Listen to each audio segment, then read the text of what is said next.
ਇਹ ਟਾਇਰ ਹੈ, ਠੀਕ ਹੈ ਨਾ, ਇੱਧਰ ਲੈ ਕੇ ਆਓ, ਤੁਹਾਨੂੰ ਦੱਸਣਾ ਇਹ ਕਿਸੇ ਦਾ ਲੋਡਰ ਹੈ।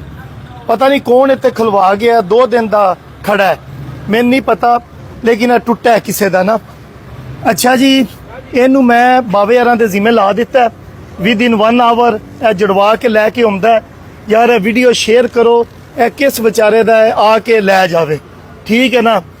ਤੇ ਜਿਹਦਾ ਵੀ ਹੋਇਆ ਉਹ ਆ ਕੇ ਆਪਣੇ ਪੇਪਰ ਵਹਾਵੇ ਦਾ, ਇੰਜ ਨਾ ਹੋਵੇ ਢੇਰ ਬੰਦੇ ਆ ਜਾਣ ਤੇ ਉਹਦਾ ਜਿਹੜਾ ਵੇ ਨਾ ਰੋਜ਼ਗਾਰ ਚੱਲਦਾ ਰਵੇ। ਮੈਨੂੰ ਪਤਾ ਲੱਗਿਆ, ਕੱਲ ਮੈਂ ਨੋਟਿਸ ਲਿਆ, ਅੱਜ ਪਤਾ ਲੱਗਾ।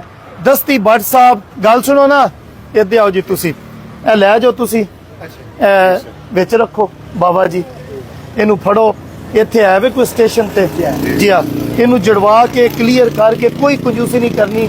ਇਹ ਟੁੱਟਿਆ ਨਾ, ਇਹ ਨਵਾਂ ਲਵਾ ਦਿਓ, ਠੀਕ ਹੈ। ਜਿਹੜਾ ਖਰਚਾ ਹੁੰਦਾ ਨਾ ਉਹ ਕਰ ਦਿਓ, ਪੇਮੈਂਟ ਮੇਰੇ ਕੋਲ ਲੈ ਲਿਓ। ਅੱਛਾ ਜੀ, ਜ਼ਿਆਦਾ ਜ਼ਿਆਦਾ ਵੀਡੀਓ ਸ਼ੇਅਰ ਕਰਿਓ, ਜਿਹਦਾ ਰਕਸ਼ਾ ਵੇ ਯਾਸਰ ਪੈਟਰੋਲੀਅਮ ਤੇ ਆਪਣਾ ਸਹੀ ਹੋਇਆ ਆ ਕੇ ਲੈ ਜਾਵੇ, ਕੋਈ ਪੈਸੇ ਨਹੀਂ, ਠੀਕ ਹੈ ਜੀ। ਓਕੇ ਜੀ, ਪਾਕਿਸਤਾਨ ਜ਼ਿੰਦਾਬਾਦ। ਹੁਣ ਸਾਰੇ ਨਾ ਆ ਜਾਓ ਯਾਰ, ਇਹ ਜਿਹਦਾ ਹੈ ਵੇ ਉਹੀ ਆਵੇ, ਉਹ ਪੇਪਰ ਉਹਦੇ ਕੋਲ ਹੋਣ, ਇਹਦੇ ਪੇਪਰ ਹੋਣ, ਬਾਬਾ ਜੀ ਨੂੰ ਸਹੀ ਕਰਾ ਕੇ ਨਾ ਇੱਥੇ ਲਾਕ ਲਾ ਦਿਓ। ਇਹ ਸਹੀ ਹੋਇਆ ਹੋਣਾ ਤੇ ਭਾਵੇਂ ਕੋਈ ਆ ਕੇ ਮੈਂ ਮਾਲਕ ਹਾਂ ਤੇ ਲੈ ਜਾ, ਅਸਲ ਭਾਵੇਂ ਰਹਿ ਜਾਵੇ, ਠੀਕ ਹੋ ਗਿਆ ਜੀ।